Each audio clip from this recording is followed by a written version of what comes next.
하나님 말씀 보도록 하겠습니다. 오늘 말씀 에베소서 1장 3절에서 14절의 말씀입니다. 에베소서 1장 3절에서 14절 말씀 우리 한 절씩 교독하도록 하겠습니다.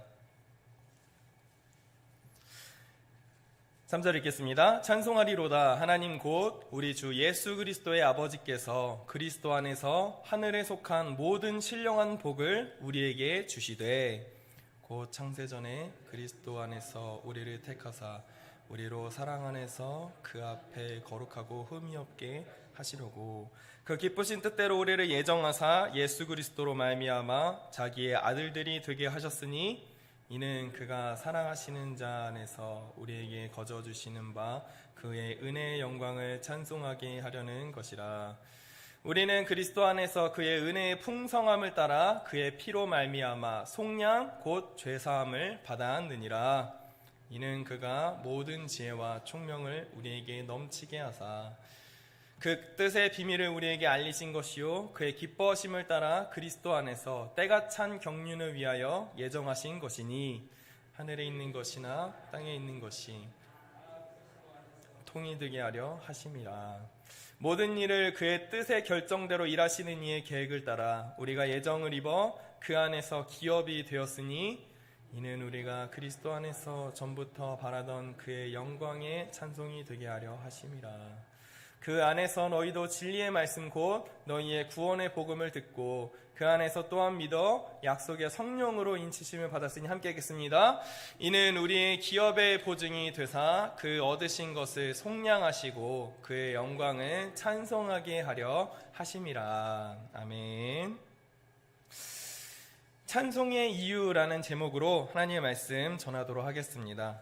설교를 시작하면서 우리 성도님들께 한 가지 질문을 드리면서 시작해 보도록 하겠습니다. 네, 보여주시면 여기 1800이라는 숫자가 있습니다. 혹시 이 숫자가 의미하는 것이 무엇인지 아시는 분 계실까요? 네, 1800. 제가 답을 가르쳐 드리겠습니다. 네, 이 답은 일주일을 분으로 환산한 숫자입니다. 우리 일주일, 하루가 24시간이고 거기다가 일주일을 하면 이제 1800분이라고 하는 이 숫자가 나오는데 그러니까 하나님께서 우리에게 1800분, 일주일의 시간을 하나님께서 우리에게 주셨다라고 하는 것이죠. 그런데 이 1800분이라는 일주일의 시간 동안 크리스천들이, 예수님을 믿는 기독교인들이 찬송을 부르는 시간이 과연 얼마나 될까 하는 것입니다. 주일에 한번 오전 예배에 나와서 찬송을 부른다고 하면 아마 30분 내지 40분 정도 부르게 될 것입니다. 그렇다면 이 크리스천은 1800분 중에 단 30분에서 40분 찬송을 부르게 된다라고 하는 것이지요. 그렇다면 우리의 모습은 어떨까요? 우리가 하나님께 찬송을 드리는 시간은 과연 얼마나 될까요? 이 1800분이라는 이 많고도 많은 이 숫자 가운데 매 순간마다 우리는 찬송을 부르는 삶을 살고 있을까요? 아니면 우리의 영 가운데 찬송이 식어버리고 찬송이 나오지 않는 너무나 힘들고 어려운 가운데 그러한 모습이 우리에게 있는지 우리는 생각해 볼 필요가 있다라고 하는 것입니다. 오늘 본문의 말씀의 시작인 이 3절 말씀에서는 사도 바울이 이렇게 선포하고 있습니다. 찬송하리로다. 우리는 오늘 이 말씀을 나누면서 사도 바울이 외쳤던 이 찬송하리로다, 이 찬송의 이유에 대해서 우리는 함께 나눠보기로 하겠습니다. 그래서 오늘은 살아가는 우리의 삶 가운데 이 찬송의 이유를 찾고 기도 제목을 찾는 귀한 시간이 지금 오늘 이 시간이 될 수 있기를 간절히 소망합니다. 그리고 우리의 모든 삶의 순간순간마다 하나님을 찬송하며 나아가는 귀한 삶이 다 될 수 있는 우리 모두가 되었으면 좋겠습니다. 아멘. 에베소서는 사도 바울이 에베소 교회를 향하여서 보낸 편지라는 것을 우리는 알고 있습니다. 보통 사도 바울이 교회를 향해서 편지를 보내는 이유는 크게 두 가지인데, 먼저 교회에 어려움이 있을 때 그들을 위로하기 위해서 편지를 보냈습니다. 그리고 한편으로는 교회가 하나님께 잘못하며 실수하며 죄를 지을 때마다 그들을 책망하며 교훈하기 위해서 이 편지를 보내는 것을 우리는 알 수 있는데, 그 중에서 이 에베소서는 일명 옥중서신이다라고 해서 감옥에서 보내는 편지였다라고 하는 것입니다. 이 말은 즉 사도 바울도 그리고 이 편지를 받는 에베소 성도들도 하나님을 찬송하기에는 너무나 힘들고 어려운 그런 상황 가운데 있었다라고 하는 것을 우리는 생각해 볼 수 있는 것이지요. 사도 바울은 3차 전도 여행까지 다 마치고 감옥에 갇혀 있는 상황이었습니다. 그렇기에 교회와 소통할 수 있는 유일한 방법은 오직 편지뿐이었습니다. 게다가 이 상황에 이 믿음을 지키는 우리 교회의 상황은 어땠을까? 예수를 믿는다는 소리를 하기만 해도 감옥에 끌려가고 박해를 받으며 고문을 받다 목숨을 잃는 상황이 부지기수였다라고 하는 것을 우리는 알고 있는 것이지요. 그래서 사도행전에 기록된 바울의 행적, 그리고 사도 바울의 전도 여행의 모습만 봐도 수많은 박해와 죽을 고비들을 열어 넘겼다라고 하는 것을 우리는 말씀을 통해 알 수 있는 것입니다. 이렇게 사도 바울 자신도 그리고 이 당시의 크리스천들도 예수님을 믿기 위해서는 자신의 목숨을 걸어야 할 정도로 너무나 힘들고 어려운 상황이었다라고 하는 것을 우리는 생각해 보아야 하는 것이지요. 저는 가끔 그런 생각을 해봅니다. 내가 만약에 이 사도 바울과 이 초대교회와 같은 상황에서 믿음을 지키며 신앙을 지키는 크리스천이었다면, 혹은 오늘날의 북한의 지하교회에서 자신의 목숨을 걸어가면서 신앙을 지키며 예수 그리스도를 믿는 그러한 상황이 과연 나였다면 나는 과연 어떤 선택을 했을까 하는 것입니다. 나는 그들처럼 고문을 당하고 목숨을 버리면서까지 예수 그리스도만을 사랑하며 지킬 수 있는가, 그런 삶을 선택하겠는가라고 하는 것을 생각해 보게 되는 것입니다. 잡혀가서 감옥에 갇히며 고문을 당하며 아무도 모르게 죽어간 이 땅의 수많은 믿음의 선조들의 삶을 나도 살아야 할 텐데, 그리고 특별히 저는 이제 목회자로 부르심을 받아서 모든 고난과 희생을 감수해야 할 텐데 라는 걱정이 들기도 한다라고 하는 것입니다. 우리 성도님들도 마찬가지실 것입니다. 그런데 이러한 어려운 상황 가운데 사도 바울이 너무나 보고 싶은 이 에베소 교회 성도들을 향하여서 가장 먼저, 가장 처음으로 선포했던 말씀이 무엇이냐? 바로 찬송하리로다라고 하는 것입니다. 어떻게 사도 바울은 이러한 어렵고 힘든 상황 가운데에서도 이러한 선포를 할 수 있었을까? 그리고 너무나 암울하고 힘들고 어려운 상황 가운데에서도 이 에베소 교회 성도들은 이 사도 바울의 찬송하리로다라는 선포를 가지고 어떻게 하나님을 찬송할 수 있었을까라는 것을 우리 이 시간 살펴볼 것입니다. 그 이유는 저를 한번 따라서 한번 말씀해 주시면 감사하겠습니다. 모든 문제보다, 좀 더 크게 하시면 감사하겠습니다. 모든 문제보다 크신 영광스러운 하나님을 믿고 바라봤기 때문이다. 네, 맞습니다. 모든 문제보다, 우리의 모든 상황과 환경보다 크신 하나님, 영광스러운 하나님을 믿고 바라봤기 때문에 그들은 이러한 힘들고 어려운 상황 가운데서도 찬송할 수 있었다라고 하는 것입니다. 찬송하리로다라고 하는 이 단어의 의미를 우리 한번 잠깐 생각해 보았으면 좋겠습니다. 이 말을 원어로 보면은 의미가 보다 선명하게 드러납니다. 이 원어로 찬송하리로다라고 하는 이 표현은 찬송 받으실 이시로다라고 하는 표현입니다. 하나님께서는 찬송 받으실 이시로다, 찬송 받아 마땅하신 분이시로다라고 하는 이 선포의 말씀이었다라고 하는 것이지요. 그래서 사도 바울은 이 찬송이 나오기 너무나 힘든 가운데에서도 하나님이 찬송받으시기에 합당한 분이시기 때문에 우리는 찬송해야 한다라고 선포했다라고 하는 것입니다. 왜냐하면 이 고백은 그들의 상황과 환경을 따라서 찬송을 하고 안 하고의 선택이 아니라, 선택적 고백이 아니라 살아가는 모든 순간순간마다 상황과 환경 위에 계신 모든 문제보다 크신 하나님을 찬송하고자 하는 믿음의 고백이었다라고 하는 것입니다. 따라서 해보겠습니다. 선택적 고백이 아니라 믿음의 고백이다. 아멘. 그렇다면 사도 바울이 이렇게 찬송하기 너무나 어려운 상황 가운데에서 바라보고 찬송했던 하나님은 도대체 어떤 분이실까라고 하는 것을 우리 시간 함께 살펴보고자 합니다. 3절 말씀을 이어서 보시면 이렇게 말씀하고 있습니다. 3절 말씀 한 번 더 봐주시겠습니다. 찬송하리로다 하나님 곧 우리 주 예수 그리스도 아버지께서 그리스도 안에서 하늘에 속한 모든 신령한 복을 우리에게 주시되라고 말씀하고 있습니다. 사도 바울은 예수 그리스도 안에서 신령한 복을 주신 하나님을 찬송하고 있다라고 선포하고 있습니다. 보통 복이라고 하면 부족함 없이 채워지는 무언가, 혹은 내 필요가 채워지는 무언가를 생각할 수 있습니다. 이것은 사람마다 다 다르겠죠. 물질적으로 부족한 사람에게 있어 복은 무엇입니까? 물질이겠습니다. 또 입시를 준비하는 학생들에게 복은 무엇이겠습니까? 입시를 잘 준비해서 원하는 대학에 들어가는 것이 복이겠지요.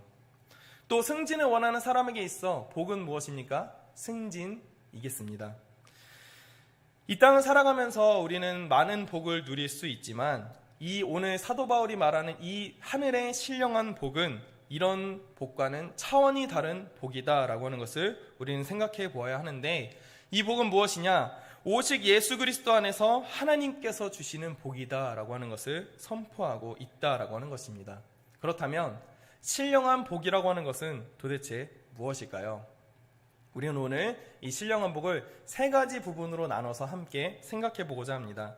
사도 바울은 하늘에 속한 신령한 복, 즉 예수 그리스도 안에서 하나님이 주시는 이 신령한 복에 대해 4절부터 14절까지 우리에게 나타내주며 보여주고 있는데, 우리 시간 먼저 첫 번째로 4절에서 6절 말씀을 함께 보도록 하겠습니다.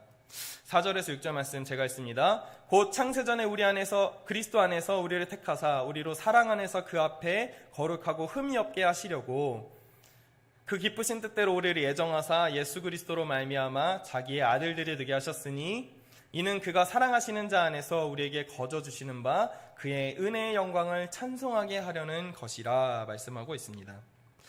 신령한 복의 첫 번째는 바로 성부 하나님께서 창세전에 우리를 예정하셨다라고 하는 것입니다.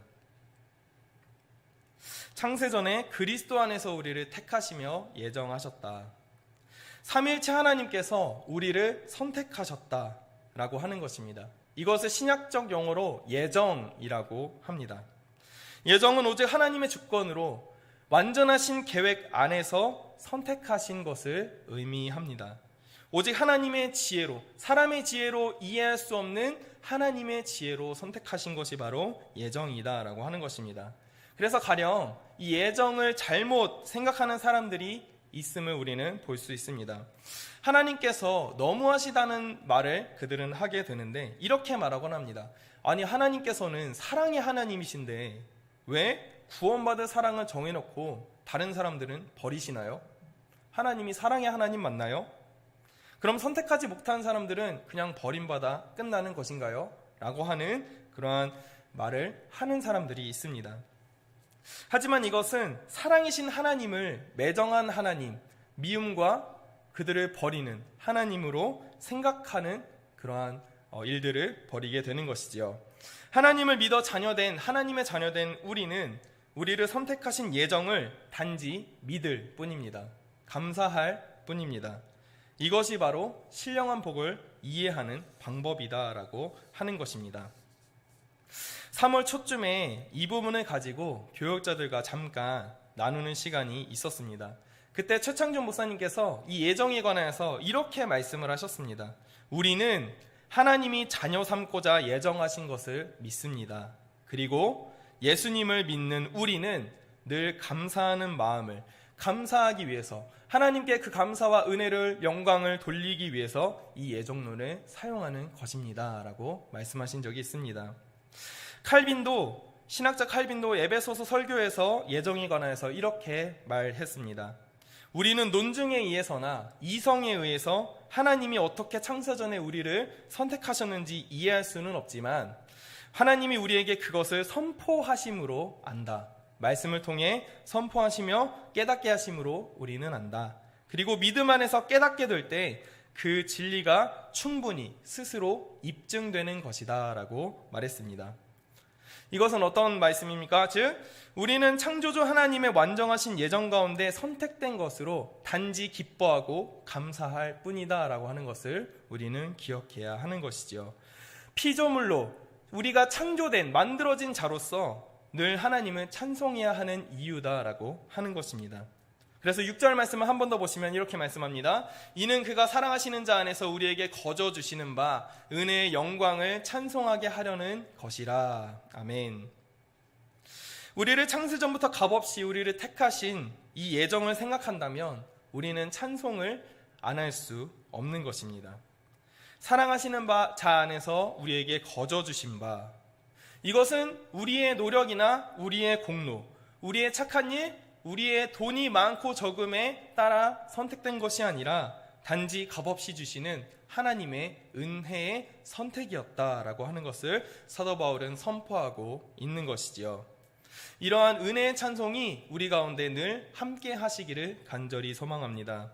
성부 하나님의 예정하심으로 우리를 예수 그리스도로 믿고 예배를 드리는 지금 이 자리에서 우리가 예배를 드리는 이 복을 우리에게 주심을 기억하면서 찬송의 이유 첫 번째가 우리 가운데 항상 함께 하기를 간절히 소망합니다. 아멘. 두 번째는 우리가 받은 신령한 복은 바로 예수 그리스도의 피로 속량, 즉 죄사함을 받았다는 것에 있다라고 하는 것입니다. 7절 말씀을 같이 한번 읽어보도록 하겠습니다. 7절 말씀 다 같이 있습니다. 시작. 우리는 그리스도 안에서 그의 은혜의 풍성함을 따라 그의 피로 말미암아 속량 곧 죄사함을 받았느니라. 아멘. 하나님께서 창세전에 선택하신 이 예정은 그리스도 안에서 이루어진 것이다 라고 말씀하고 있습니다. 그래서 이 그리스도 안에서 받은 신령한 복은 속량 곧 죄사함을 인하여 받는 복이다 라고 하는 것을 사도 바울은 선택하셨다, 하나님께서 예비하신 그 예정 다음으로 선포하고 있는 것입니다. 우리는 오직 그리스도의 피로써 죄사함을 받을 수 있습니다. 아멘. 아멘. 그런데 이 그리스도인으로서 삶을 살아가다 보면 이 죄사함의 은혜를 잊어버릴 때가 너무나 많다라고 하는 것을 우리는 생각해 보아야 하는 것이지요. 크리스천들이 성탄절을 가장 기쁜 날로 여기는 이유가 무엇입니까? 예수 그리스도께서 이 땅에 오셨다는 이 사실은 우리에게 있어서 전에도 없었고 후에도 없을 가장 놀라운 사랑의 결과이기 때문입니다.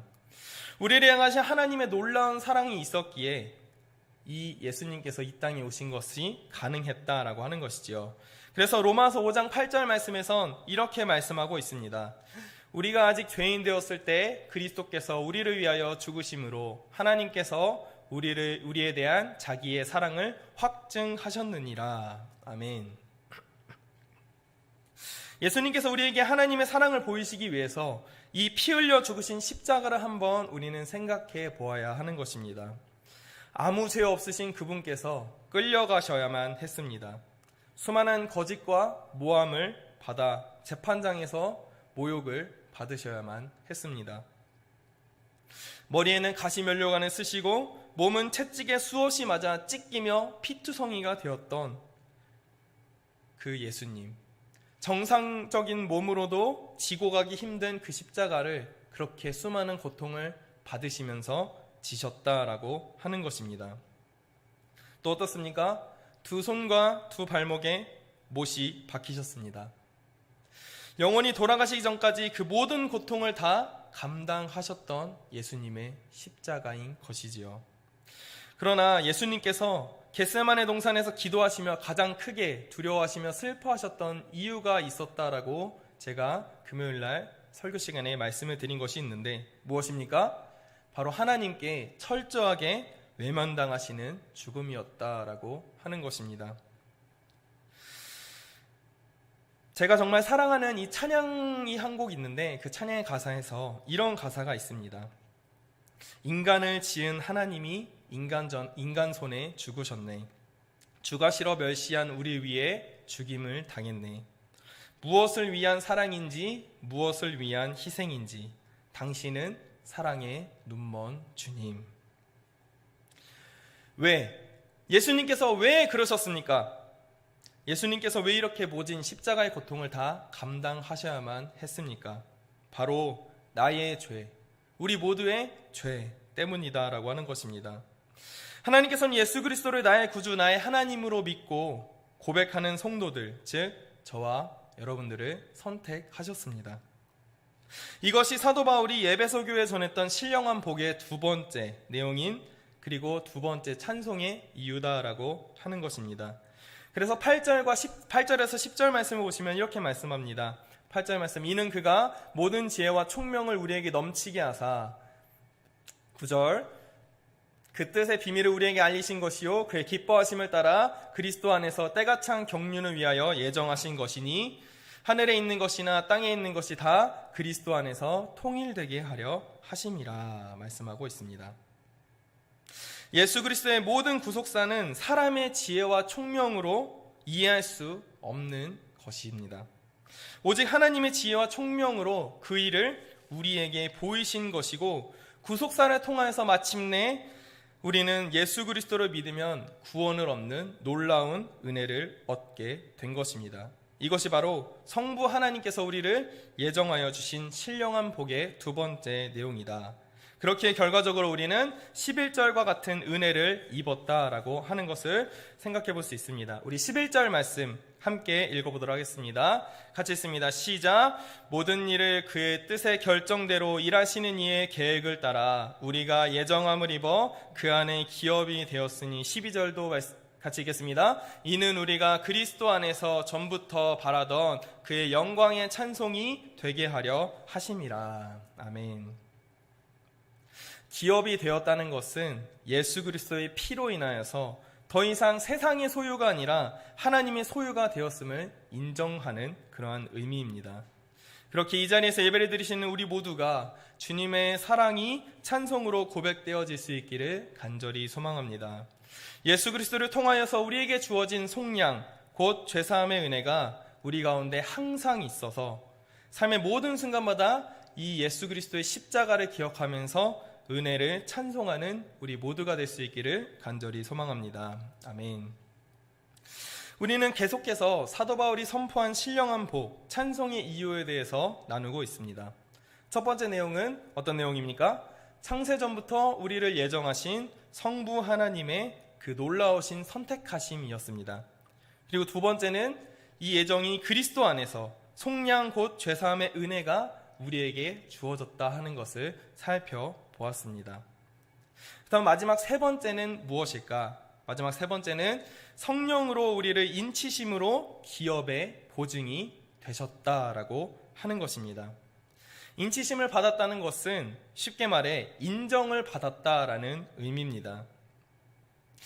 제가 우리 교회에 있지 않았다면, 우리 귀여운 유초등부 학생들을 만나지 않았다면 저는 전도사님이라고 불릴 수 있었을까요? 우리 성도님들을 만나지 않았다면 제가 과연 전도사로서 이렇게 사역을 하며 말씀을 선포할 수 있었을까요?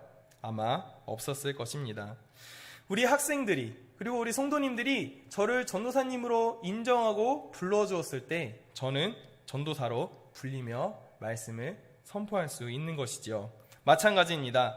예수 그리스도 안에 있는 사람들을 성령님께서 인정해 주시는 것이 바로 인치심의 의미다라고 하는 것입니다. 사람은 존귀한 하나님의 자녀입니다. 그래서 예수 그리스도를 나의 구원자, 나의 하나님으로 믿는 사람들을 성령의 인치심으로 우리를 인정해 주신다라고 하는 것이죠. 그래서 13절과 14절의 말씀에선 이렇게 말씀합니다. 그 안에서 너희도 진리의 말씀 곧 너희의 구원의 복음을 듣고 그 안에서 또한 믿어 약속의 성령으로 인치심을 받았으니 이는 우리의 기업의 보증이 되사 그 얻으신 것을 속량하시고 그의 영광을 찬송하게 하려 하심이라 말씀하고 있습니다. 성령님께서 우리에게 친히 무엇이 되주신다고 하셨습니까? 기업의 보증이 되어주신다라고 하는 것입니다. 성령님은 예수님께서 보내주시기로 약속하신 하나님의 영이십니다. 그래서 누가복음 24장 49절 말씀에서 예수님은 이 성령을 기다리는 사람들을 향해서 이렇게 말씀합니다. 볼지어다 내가 내 아버지께서 약속하신 것을 너희에게 보내리니 너희는 위로부터 능력으로 입혀질 때까지 이 성에 머물라 하시니라. 예수님께서 약속하셨던 말씀이지요. 그래서 우리가 잘 아는 것처럼 이 사도행전 2장의 말씀에 가서 드디어 성령님께서 친히 강림하시는, 예수 그리스도께서 약속하신 그 성령이 이 사도들과 그 모인 모든 무리들에게 임함을 우리는 보게 됩니다. 약속하신 성령님께서 임하셨을 때 그들이 가장 먼저 했던 것은 무엇이었냐면 바로 하나님의 큰 일을 각 나라의 언어로 선포했다라고 하는 것입니다. 사도행전 2장 11절 말씀을 우리 함께 같이 읽어보겠습니다. 같이 읽겠습니다. 시작. 그레데인과 아라바인들이라 우리가 다 우리의 각 언어로 하나님의 큰 일을 말함을 듣는도다 하고. 아멘. 여기서 하나님의 큰 일이란 무엇입니까? 예수 그리스도를 통하여 우리에게 주신 모든 구속사의 일이다라고 하는 것입니다. 이렇듯 성령님께서 우리로 하여금 예수 그리스도 안에서 이루어진 모든 신령한 복을 믿고 말씀하게 하신다라고 하는 것입니다. 그래서 이 성령님의 인치심을 받은 이 모든 사람들은 이 하나님의 큰 일, 즉 예수 그리스도께서 우리에게 보여주신 이 완전한 사랑, 이 구속의 은혜를 전할 수밖에 없는 것입니다. 이것이 무엇입니까? 바로 전도다라고 하는 것입니다. 바로 어깨는 우리가 하나님의 큰 일, 예수 그리스도로 인하여 얻는 그 은혜를 전하는 역사들이 우리 교회 안에 가득 함께 하기를 간절히 소망합니다. 예수 그리스도 안에 있다는 것을 기뻐하십시오. 즐거워하십시오. 마음껏 찬송하십시오. 아멘. 아멘. 성령이 인치심으로 기업의 보증이 되셔서 우리를 하나님의 거룩한 백성, 하나님의 거룩한 자녀로 삼아주신 이 신령한 복의 의미를 이 시간 함께 기억하시기를 간절히 소망합니다. 그래서 나를 택하여 주신 그 은혜를 찬양하는 우리 모두가 다 될 수 있기를 간절히 소망합니다. 말씀을 마무리하겠습니다. 이로써 우리는 사도 바울이 에베소 교회를 향하여 선포했던 신령한 복, 찬송의 이유에 대해서 세 가지를 함께 살펴보았습니다.